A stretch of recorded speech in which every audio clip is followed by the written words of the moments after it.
Hi hello மக்களே வணக்கம். இன்றைக்கி நம்ம என்ன வீடியோ பார்க்க போகிறோன்னு பார்த்தீங்கன்னா,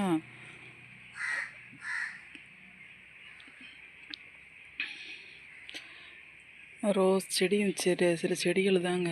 செடிகள்னு பார்த்தீங்கன்னா, அன்றைக்கி ரோஸ் செடியெல்லாம் நல்லா துளிர் விட்டுருக்குன்னு ஒரு இடம் வீடியோ போட்டேன் இல்லைங்களா. பழைய வீடிக்கும் ஒரு 2 நாள் கழித்து வந்து பார்த்தப்ப எல்லாமே ஆடு கடிச்சிருச்சுங்க. ஆடு கடித்தப்ப எனக்கு ரொம்ப அந்த பக்கம் ஆடு மேய்க்க வந்தவங்க ஆடை கடிக்க விட்டுட்டாங்க. அப்போ பார்த்தப்ப எனக்கு ரொம்ப வருத்தமாக இருந்துச்சு.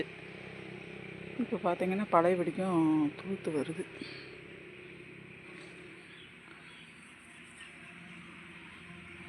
அதுக்கப்புறம் நான் வீடியோவே போடலைங்க. இது பீச்செடி பூ வீடியோவே போடலை.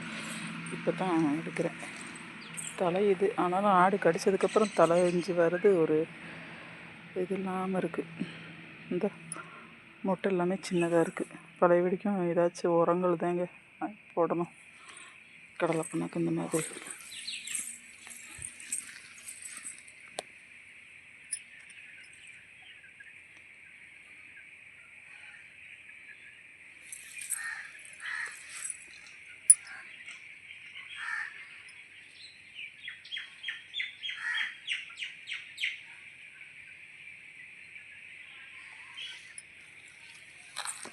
இது பார்த்தீங்கன்னா நம்ம ஆன்லைனில் விதை வாங்கி போட்டோங்க.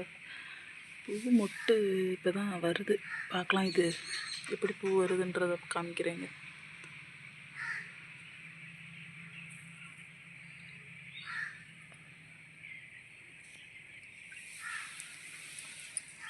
அப்புறம் பார்த்தீங்கன்னா இப்போ நம்ம செவ்வாழைக்கண்டு தாங்க. செவ்வாழைக்கண்டு நல்லாவே ஹைட்டாக வளர்ந்து வருது. கீழே பார்த்தீங்கன்னா பக்கக்கண்டெல்லாம் விட ஆரம்பிச்சிருச்சு. பக்கக்கண்டு 2 வருது.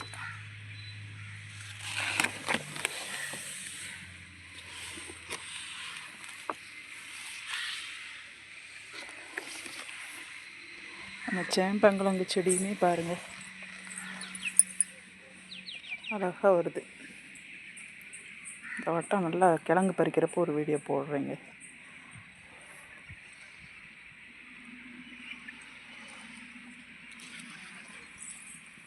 பன்னீர் ரோஸ் செடி அது என்னமோ எவ்வளோ உரம் போட்டாலும் ஒரு மாதிரி சத்து இல்லாமல் இருக்கிற மாதிரி இருக்குது. ஒல்லியாகவே செடியெல்லாம். சரி பார்க்கலாம், வேறு கொஞ்சம் உரங்கள் கொடுத்து பார்க்கலாம். நம்ம கொண்டு வந்து வச்ச சப்போட்டா பாருங்கள் நல்லா ஹைட் ஆகிடுச்சு, வளர்ந்து வருது. இந்த மழை சீசனுக்கு அப்புறமா மழை இல்லைங்களா, ஒரு வாரம் நசன்னு பெஞ்சிட்டு இருந்துச்சு.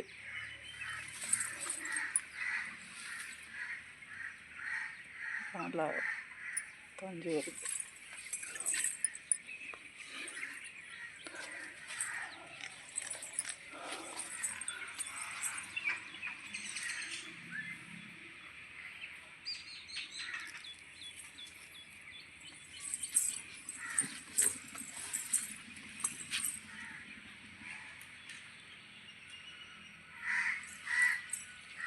பார்த்தீங்கன்னா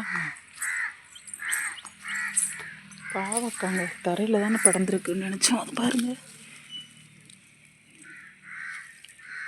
பார்க்கறக்கா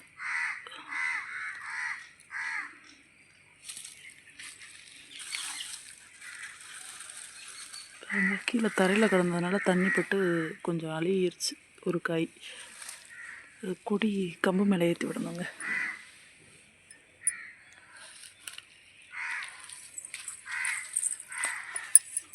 அப்புறம் பார்த்திங்கன்னா கனகாம்பரம் பூ பூத்துருக்கு பாருங்கள்.